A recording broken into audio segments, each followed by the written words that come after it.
Ladies and gentlemen, it's great to be here. It's great to have all of you here. I'm very excited to be here in Bangalore. When I heard this was happening and Mr. Nilekani was here and Rajiv and Nitin, great to speak with you guys as well. I mean, great presentation and the enthusiasm is absolutely palpable. Mr. Nilekani, just to jump right into it, you said we've seen this movie before with Aadhaar. I mean, from the time that it started to the time that it was finally adopted in 2016 when a mobile network really launched, and they used that to build out the network and get customers. Where are we in the ONDC journey in that life cycle from the time that we've started to, I mean, really sort of that 2016 moment? I think with the early pieces of the digital public infrastructure, I think it took more time to get the market momentum because people were, of course, wondering what it was and skeptical about it and so on. So I think, Aadhaar was launched in 2009 and it's only, the eKYC really took off only in 2016. UPI was launched in 2016 but took off maybe 2-3 years later and so on. So it takes time between launching something and making it scale up. But I think that time is now getting compressed because I think people are far more aware of the power and potential of such an approach, and now we have folks like Antler who I think are really taking the lead in creating an ecosystem. They talked about capital, community, content. I think it's a brilliant way of doing it. So the fact that they're going to be systematically creating a set of cohorts who will work on this, I think this time around it will happen much faster.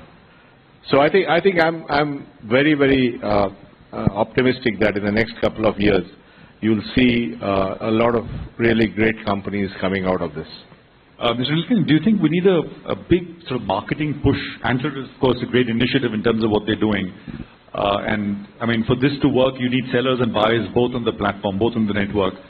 But do you think that a big sort of educational kind of marketing push is required across the country? No, obviously that's required, but I think maybe Koshi will talk about it later. They've actually done an amazing job of spreading the message and getting all kinds of actors onto it: seller apps, buyer apps, delivery apps. So I think it's a good thing. But as I said, things sometimes take time. If you look at the FASTag, is a good example. The FASTag was the tag on which you pay the toll thing we conceived it in 2010. And that's 13 years back. It took many years for it to roll out. And today we are finding that apart from the fact that it's used in 1,365 toll booths, it's also used for parking charges. There are going to be now hundreds of places, and startups are now using it for parking or many other use cases. So sometimes these things take long, but I think in this case it's far more systematic. The awareness is very high. ONDC has done a great job in spreading the message. Antler has done a great job in putting a package together for founders. So I think it's going to be much faster. What is your broader, bigger, this is one more, sir, then I had a discussion with them right before you came on, so, Mr. Nilekani, what's the bigger vision? I mean, when you were making the presentation, I was, the use case for power, I mean, was something which you highlighted. I never thought of it like that. What is the broader vision for this, for Beacon and ONDC? No, I think if you look at ONDC and the Beacon protocol, fundamentally, how do you, there was a famous economist called Roland Coase came up with the Coase's law as to why do firms exist. And firms exist because you can't have everything as a transaction between two people, and therefore you create firms to reduce interaction cost or switching cost of transactions and so on. And therefore, you ended up in the 20th century with large firms which consolidated, whether it was big farms that had all the land or big organized retail and so on. But in today's world where digital capability is democratic, right? Everybody has a phone in their pocket and you have networks, you can actually create large firms, not necessarily by creating one physical firm, but by virtually unifying many small firms, which is what, when you say micro to mega, that's what we mean. And I think India is naturally suited for that because even when you have organized retail and e-commerce, you're still going to have 80% of the things sold through small retailers. You're still going to have all the trucks will be owned, everyone will own 2-3 trucks, and so on. Or, when you come to distributed energy, you'll have thousands of vehicles on the road, all of which have an energy source and an energy consumption device on the car, right? So what you now need is the ability to use protocols, a common language for all of them to talk to each other. So you can take all these disparate micro actors, but bring them together into a virtual whole. And that's what this does. So I think it's suited for our situation, because India doesn't have land to build a huge mall on the outskirts where people drive. That's not going to happen here, right? So there'll always be the small guy. He'll have a small shop. You can order from there. He'll have it delivered to your house. It's happening today. People are ordering on WhatsApp and getting it delivered. But if you can create a better protocol for streamlining this, you'll have huge amounts of value. Thank you, sir. Nitin and Rajiv, when did the light bulb go off for you guys that, well, ONDC was the thing and, what you wanted to bet on? If Nitin. So, we have a colleague, Sushmit, who I want to credit for some of the work we started doing here. I think we started to think about this late last year, actually. So it's been about 10 months, or maybe almost a year. And initially, as I mentioned earlier, it was more of, intellectually, this is very interesting. And, we, as I mentioned earlier in my presentation, one way to look at it is, take venture risk on new ideas. A lot of them may fail. That's okay. That's our job.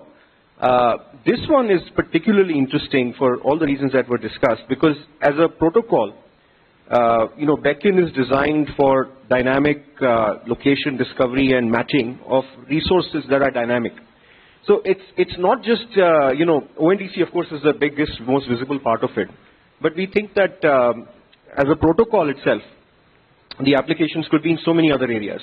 So that gave us a sense that this could be broader than just commerce. But within commerce, one of the nice things here is, and of course the value chain of how a dollar or rupee, whatever you want to take, flows from a buyer to a seller, it's not fully clear today. But the beauty of it is, this is commerce. This is transaction. This is dhanda. So a lot of the criticisms that you sometimes see in other models outside of, commerce, people are, how will you monetize? How will you scale? I think those concerns will not exist here. If we create a user experience that is working for both sides, there is tremendous value to be shared. And then it also occurred to us, which is important to clarify, this is not about being anti-Amazon or Flipkart. I think that was very important to realize. This is not something we think is will kill the large incumbents. I think it's a new construct which could also create opportunities for both large companies and small companies. So the unbundling is what we felt quite excited by. And then the next thing was, which is what we discussed, can we do our part to build talent density and get this started, be a small spark, and then can we do it in a structured way, which is what the package that Rajiv went through. Rajiv, you want to add to that? The only thing I want to add is, Prashant, don't be guilty of asking Nandan all the questions. We are also it's in our selfish interest to just understand as to how he thinks. So for every one question you ask us, do ask him 4 questions. Mr. Nilekani, I have the license. So he has a license. We also spent time with him before this session. But I think for us, that the way the whole, infrastructure sitting, underneath, the protocol layer sitting on top, and then the application layer coming, sometimes some of these don't take off, right? And as we said, even during the last conversation, for us, we had fascination, Mr. Nandan, for Web3 also. But of course, some of the people who got into that ecosystem were not the, most ethical people globally, right? And because of which you see the ripple effect of something negative happening when the wrong founders, quote unquote, get into what actually has a really strong benefit of being decentralized. So we want to do our bit to be able to get the right set of people to be working on something here. And the revolution always starts with someone who's a luminary who is sort of raising up their hand and building the core underlying infrastructure as well as the protocol layer, because that's not where usually venture risk happens, because there's a public-private partnership that's required. But it's really the business application layer and the talent layer, which is where someone like us can add any kind of even a small value. And that's really what we are trying to do, right? And we do hope that it takes off, because I think, as Magnus mentioned, making progress inevitable is at the end of the day the reason why Nitin and me are doing this. And if we can do that across the ecosystem, I think that will be a phenomenal impact. I just want to add one thing which keeps coming up in our internal conversations, right? And maybe this is also for the founders. Somebody asked us, if you ask us what our assessment of the Indian ecosystem right now is, we will say that founder quality and pedigree is impressive. The quality of ideas is still incremental in most cases. And this is not a criticism, it's just a reflection of, we have, compared to 10 years ago, 15 years ago, much more experienced, competent founders who've gone through cycles. But there are few disruptive, bold, massive new ideas. And that's what changes the world. And we certainly feel this is, in India at least, the most impressive idea. Of course, we can think about AI in a more general sense, and that is also very interesting. But this is the biggest. And in fact, another interesting angle is, as generative AI develops, can there be some interesting changes to how a seller goes online in the entire workflow? And what could happen if that comes together with ONDC? Mr. Nilekani, is it, Nitin said, it's not against platforms, it's not against an Amazon or a Flipkart, but, the common person, when they hear about ONDC and the way it's explained, etc., still says, well, so obviously Amazon and Flipkart aren't going to be happy, or the other platforms, Swiggy or Zomato, whoever it may be. How do you explain that as an idea? No, I think it's about expanding the market. It's about, if you don't do these things, you'll have only 5-6% of the people in e-commerce. But if you want the whole country to be on e-commerce, you want everyone to be ordering something in his own language with a voice instruction from a local kirana store. If you want to reduce costs, because this will also help in reducing intermediation cost, because transactions will just flow through the system, then you need to do this. So it's all about expanding, because if you want to create a digital economy, you have to create a digital economy for everybody. It's not about some few guys buying smartphones and all that. It's about everybody participating. So that's what this does. So I think it's going to expand the market for everyone. So everyone will benefit, but more and more people will come into the digital e-commerce world. Many transactions that are happening informally through bilateral sort of transactions will now flow through this. And then a very important thing is that a byproduct of that will be the digital capital it will create. Right? So if I'm a small vendor, and I'm on ONDC and I sell, then I have the details of what I've sold electronically, because ONDC the data is there, how much money I've received. Then I can take that data and monetize it to get a loan.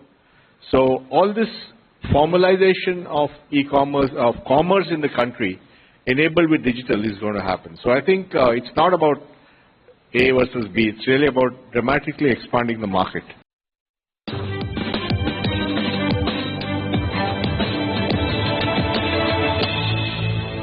One phrase which I've heard repeated more than a few times here this evening today has been building at population scale, for population scale. What exactly, how should one think about that? I mean, I think you've used that as well.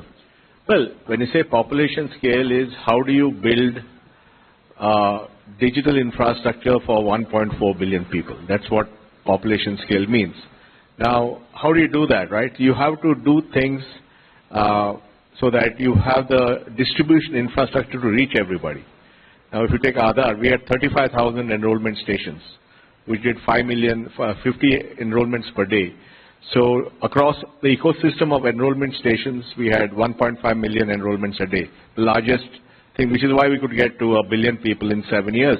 So that's about population scale. Similarly, anything about UPI, how do you get to, today we have 350 million people who are paying with UPI, but tomorrow with natural Indian language capability, with voice recognition, with feature phone, with UPI Lite, suddenly you will go to 400-500 million people using it.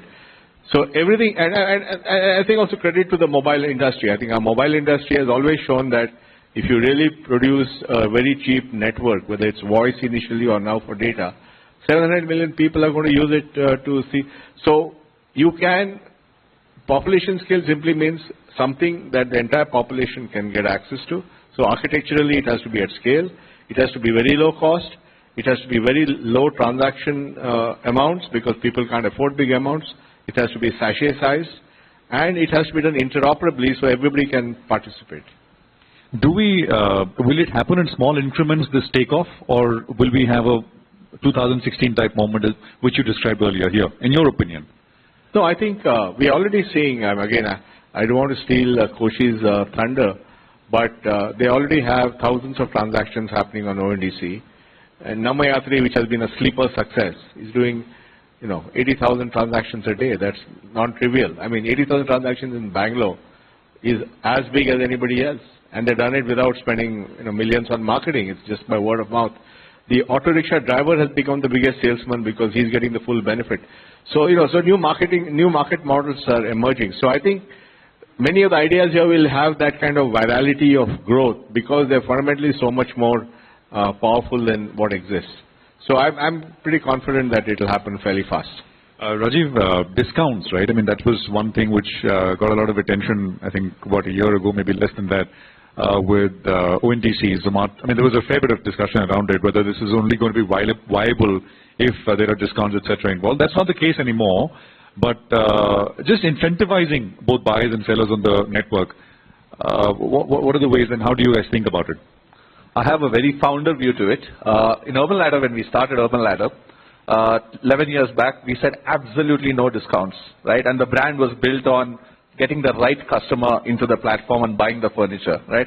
And even, of course, today, Urban Ladder is, of course, a different company, but I think the founders who use that understand that something is really basic and you need to incentivize. But outside of that, if there is at least an understanding of that there is a particular level that the buyer has reached in terms of understanding of a platform or a seller, you should generally avoid it, right? Because that requires a lot of money to flow in through someone. Now, kickstarting something, e-commerce would have never started if Flipkart or Amazon didn't offer those discounts, right? You wouldn't have had. But the moment those points at the cost of someone's capital have been reached, I think you should absolutely go and do it the right way. And today we believe that given the last year of whatever has happened, there is a point and a seminal point in the ONDC network where you need very good solutions, right? You need someone to take care of, great logistics service. Otherwise, if I buy something there and, it's not serviced properly, then I'm not going to get a great experience. Then I won't come back. So I think it has gone beyond that today. As long as I'm getting the product I want, getting the service I want, able to understand whom to buy from, those basic 101 buyer experiences, and the same for the seller, right? For me to put there, manage inventory, get, right visibility. If I'm able to do all of that, people will come across different categories, not just food and grocery, which are here and now, which is how things usually start. But you can do it across fashion, and now the innovation layer has to be built, right? Whether that's voice, whether that's, digitizing a bunch of products in a store, a lot of those innovations will come. I do believe that there is a huge potential for it to take off without having to do all of what e-commerce had to do when it started. Mr. Nilekani, would you agree with that? Oh yeah. I think the one of the reasons for the rapid takeoff is the behavior change already happened. Right? You're already used to buying online or ordering an auto or a car, and also you can just transfer that behavior change onto these platforms. In some sense, this is a second generation way of making e-commerce happen. We've got lots of founders here, as both Rajiv and Nandan were talking about. If you had to give them, what advice would you give them to build on ONDC? What should they take away, really? Well, first of all, I think genuinely innovative ideas which make a difference to customers. I mean, ultimately it's about creating value. But I think in general, all business is a marathon, not a sprint. It's about playing for the long haul and building great companies. So that's what I hope will happen out here. Nitin, you were telling me earlier about a company, a payments company, right? I mean, which is the Switch, as you described it. I don't know if you want to talk about it, but I thought that was a great example of a company which is already Plotch? Plotch. Yeah. I think Manoj is in the audience somewhere. So as most people in the audience recognize by now, the general framework for ONDC and similarly on maybe other applications on backend will be, there's a seller side, a buyer side, seller app, buyer app, and then infrastructure in between. And what Plotch is we believe right now, one of the first movers, a leader in the space of creating those building blocks, those pick and shovels, right? Node management. So seller apps, buyer apps will need to have nodes. Now the infrastructure is open source, and it's certainly meant to be that way. But large organizations will probably still be helped by a party in the middle that helps them understand node infrastructure, node to node payments, and specific things like reconciliations. So that's what Plotch is doing, and the founding team actually is a great example of a team that has been. So some founders here may have been in e-commerce earlier, and some may not be. Some of you may have been mobility, some not. But I think that's a good example of a team that has built and really understood the e-commerce stack for many years with Craftsvilla. And now before we found them, they had taken a jump into the ONDC infrastructure. They were already building this. So we're very proud and optimistic about them. And you've written them a check, is what you're... Yes, we have. It's public, yes. Okay. Mr. Nilekani, when 10, 15 years back, people used to say when there was a new thing which came to India, we used to say, or rather, something was started here, we would hear, well, it's never been done anywhere else in the world. I don't think anyone says that now with everything that we've done here with all the digital public infrastructure. Do you think ONDC and the Beckon protocol, they have, use cases outside India, they can sort of, cross borders and be applied elsewhere as well?